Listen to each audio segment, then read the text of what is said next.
Good afternoon and welcome back. It is about 6:30 up here on the mountain and I am just getting here after work. First thing I got to do is I got to water Jafana's tree. I bought her a tree for her birthday the other day. Yes, I am that romantic. I buy trees as birthday gifts.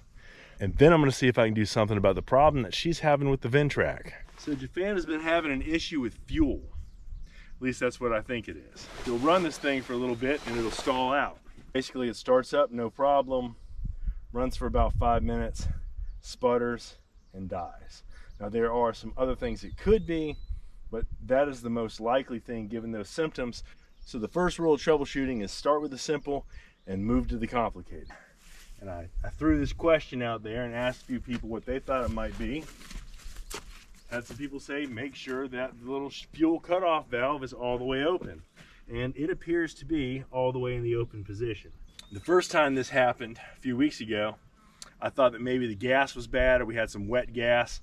I ran all the gas that was in there through it, and then I went and got some fresh gas and put a can of fresh gas in, and it continued to happen.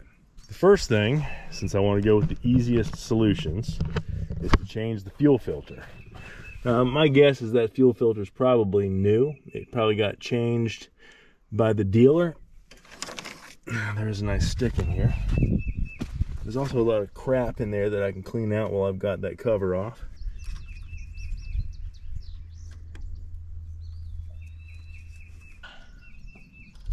You can hear the fuel pump going. I see a very small amount of fuel going in there. Alright, now it's starting to move. I'm going to drive around here a little bit, just time it and see if it keeps running. 710, put a little stress on it, rev it up a little bit, run around here, and we'll see if it keeps going. If it does, well, maybe it's fixed.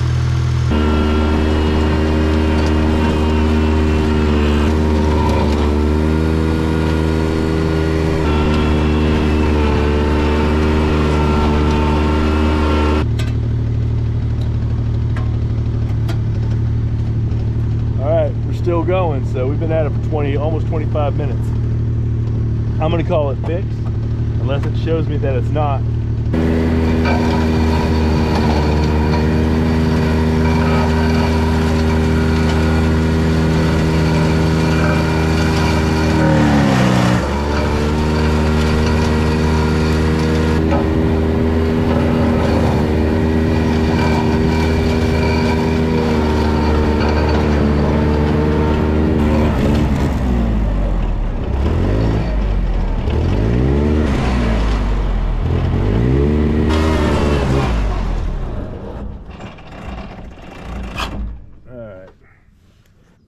I mean, it's definitely still got fuel.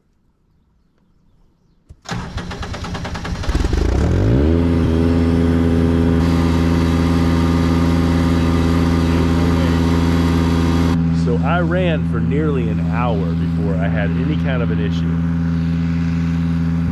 It's possible. I mean, there's a piece of stick in there that's that big. Again, I don't know how a stick gets in your gas tank. It's possible there's some debris in that line. I'm probably gonna have to, I don't know what I'm gonna have to do. I'm gonna have to get that little piece of stick out of there, and then I'm gonna have to see what else is in there and maybe take the line off and check the line. Good afternoon, welcome back. We are outside today. I got a whole bunch of outside activities that have been stacking up that I got to take care of. I got a couple of trees right there that are dead, standing, leaning, and threatening to fall, and they're going to fall right in the area where I want to put my propane tank. Now, about 2 weeks ago, I picked up that propane tank. There's a whole lot to the story about picking up these tanks and why I would go get it myself, and the whole gist of it is money. To have somebody bring it and put it in place is going to cost me about $4,700. That doesn't include hookup. That just includes them delivering a tank. I was able to get that one for a couple $1,000s less. So for me, it was worth a day of driving up there, bringing it back. I have to get the area clear up here so that I can put it in. I'm going to put some pavers down so that we can get it set in there. I'm hoping to get it off the trailer and set in place this weekend. I'm not going to be hooking it up quite yet, but I need to get it off that trailer so I can use that trailer for other things. Now, these are two standing dead oaks. My guess is they'll make good firewood, which is great. We can always use a little bit more firewood stacked up around here.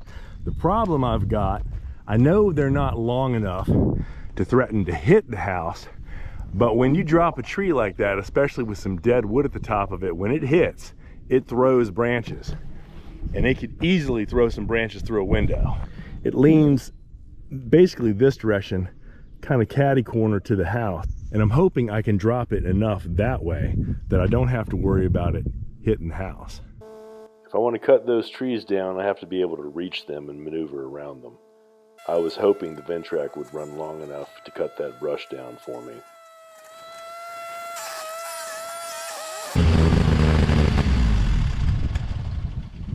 That ain't good. Sometimes you want to do something later, and life tells you no. You got to do this right now.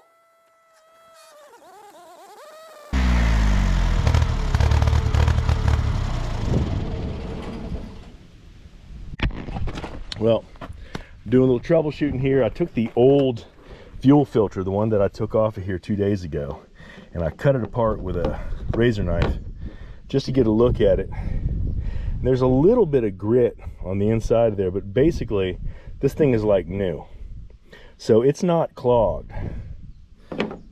Fuel would be coming in this side, going out this side to the motor. This is not clogged. I'm gonna run it just a little bit back and forth here just to see if I can get it to sputter out again, and then I'm gonna look down and check and see if that fuel filter has fuel in it. I don't even have to run it back and forth. I can see it happening right now. While the engine is running, the fuel filter should be full of fuel. Something is blocking it and preventing it from coming in. I got to get this cover off. I mean, it's incredibly well armored. This is really heavy steel. So that part of it, great design and armoring of the tank. If you want to get it off, not so much. I've removed the screws from the top here. I'm about to pull this off. I had to take the gas cap out. I also had to take the little manual carrier off the back of it in order to get that off too. First thing I think I should do is put the cap back on. Put the gas cap back on to keep more debris from getting inside this thing.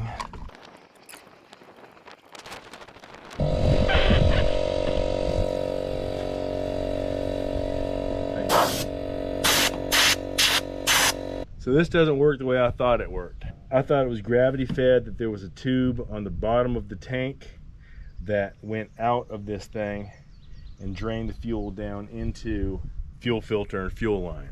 But apparently there's a fuel sending unit.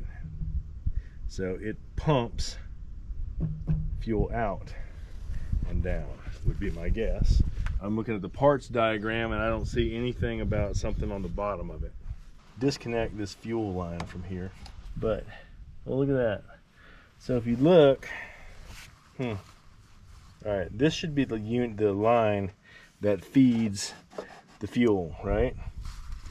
And if you look right away, there's debris inside of it. There's a piece of plastic in there. That's going to be that. I removed a little piece of plastic like this from the fuel tank the other day with a little grabber thing. So I'm going to go out on a limb here and say this is part of my problem. Now, I don't know how to get this out. I'd love to be able to get this out of here and look down in here to make sure that everything is fine. Got a little pick. These come with, like when you get a big tool set, a big screwdriver set, this will be one of the items that's in there, and it just looks like a kind of a throwaway item that they just toss in there. These things are invaluable, because when you're working on stuff like this, you are forever going to be grabbing stuff and pulling little weird things out that you got to clean. Yeah, that is crazy. So that just came out of there, right? And that's it's plastic film. mean, it's a bag. It's a piece of plastic bag, some kind of wrapping, and it has debris inside of it. And so, I mean, the only thing I can figure is that while we were driving down the road with all the stuff blowing around, things were getting into the spout on the gas can, and it just so happened that we tipped it up and dumped it in there without taking a look at it, but it's definitely full of crap. I don't know if this unscrews or if it's just a rubber grommet thing. I am definitely going to break this if I try to take it out, but unfortunately I got to get this clean. That's another piece. That stupid thing right there. Well, first let's see if it screws. If it doesn't screw, then it's probably some kind of like a little rubber plug, and it might be a one-way kind of deal. Oh, look at that. It's a busted rubber plug because I just broke it. It's always some fun. Looks like I got a part I'm gonna have to buy. Stupid. I still see some debris in there. Now I'm gonna use a flashlight. Just put a little light down in here. Yeah, I see some stuff in there. Colossal pain in the butt, but taking this tank off and swirling some gas around in it and dumping it out is probably the best thing to do. There's two screws up under here. My hand gets to one of them. You can just barely get to the other one, so I can probably get it off. First things first, take this line off right here and take the whole line and just kind of blow it out. See if I can clear it, if there's anything that got in here. Alright. Well, it's got fuel in it. I should have put rubber gloves on before I did this. Well, that blows out.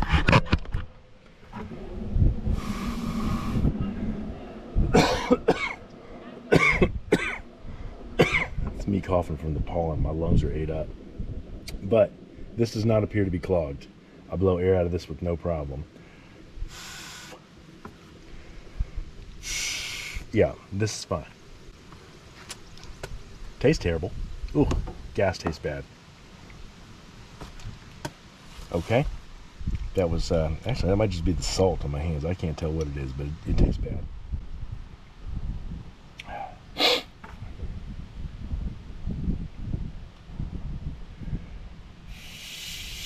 This thing is clogged, without a doubt.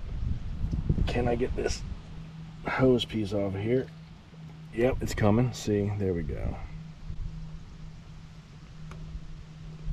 Alright, two pieces to this. First, can I see in here with the light? Can't even see into it with the light. So there's got to be more stuff in there. That's crazy. So this thing, it definitely has some more stuff in it. There's more blockage in there. This piece right here, I can see all the way through. It doesn't look like there's anything in there at all. Yeah, no problem there. The problem is in this piece right here. And I think, at least for a little while, once I get this cleared out, I can reassemble this whole thing. This should go back in there. I've cut away the random piece there. I should be able to put this back in here. Listen, I bet you it'll run like crazy. Yeah, I can see something in there. Just can't get it to come back out. So it had enough pressure that it sucked this thing up in here. So it's a piece of wood. It's just wood. It's wood mulch. It's junk. And that goes back to my theory that it was in the back of the truck and air blew around and got into the fuel can and the nozzle of the fuel can and got us for being silly and not putting, here we go. That just came out of there. Now, let me see if I can see anything through here if I look with the flashlight. Yep, looks pretty clean. Yep. So this part's fixed now, and I can probably reassemble it. However, I think I'm going to go ahead and put this back together.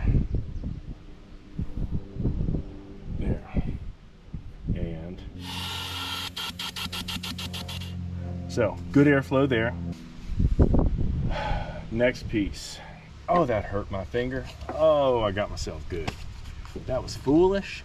Can you see if there's a ratchet set inside the house? The tank is held to the frame by two of these. 3/8 inch is what you need to get to them, and some skinny fingers, because my meat hooks didn't fit up under there very well.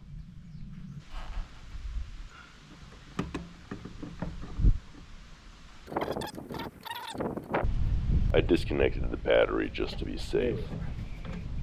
Get that. Then disconnect the fuel sending unit and disconnect the vent line. There we go. First, let's get this out. Well, we got that little bit of fuel left in it, so we'll switch that around, try and loosen up whatever's in here.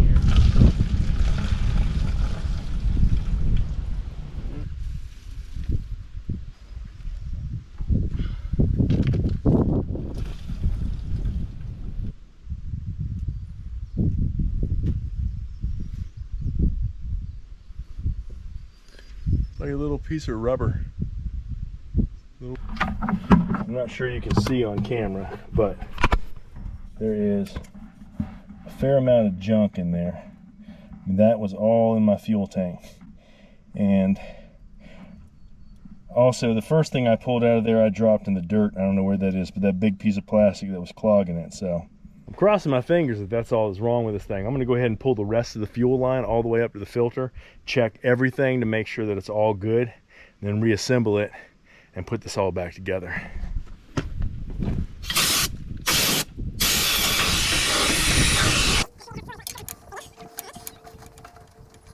Stick it back down in there.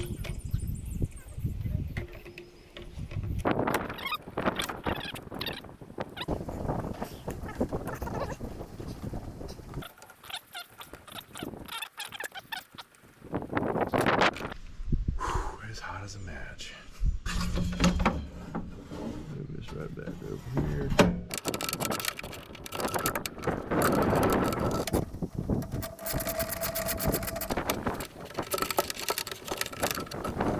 I feel pretty confident that I got it put back together right. So I'm going to jump on here and make sure it actually does what it's supposed to.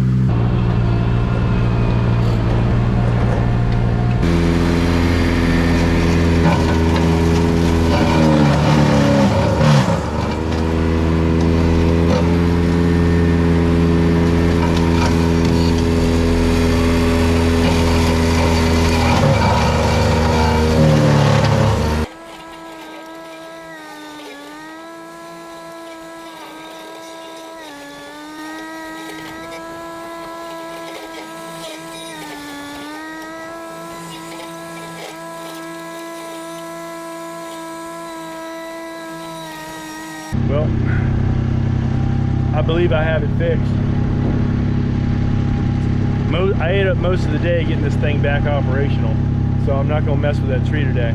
But I'm going to use the rest of the daylight that I have to tackle a little bit more of this field. We'll see y'all tomorrow. There are a lot of times in life when things don't go according to plan. It is important in those moments to remain flexible and not give in to frustration. I had to postpone my plans for the day, but I resolved an issue with one of our most important pieces of equipment. It would have had to been addressed sooner or later anyway, probably sooner. I was hot and sweaty and tired, but the weather was nice enough that it allowed me to be out there fixing it and didn't chase me inside to do something else. And at the end of the day, I got to drive around on a tractor. Life doesn't get much better than that anyway.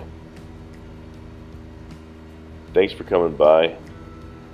Hit that like button on your way out, and we'll see you guys next time.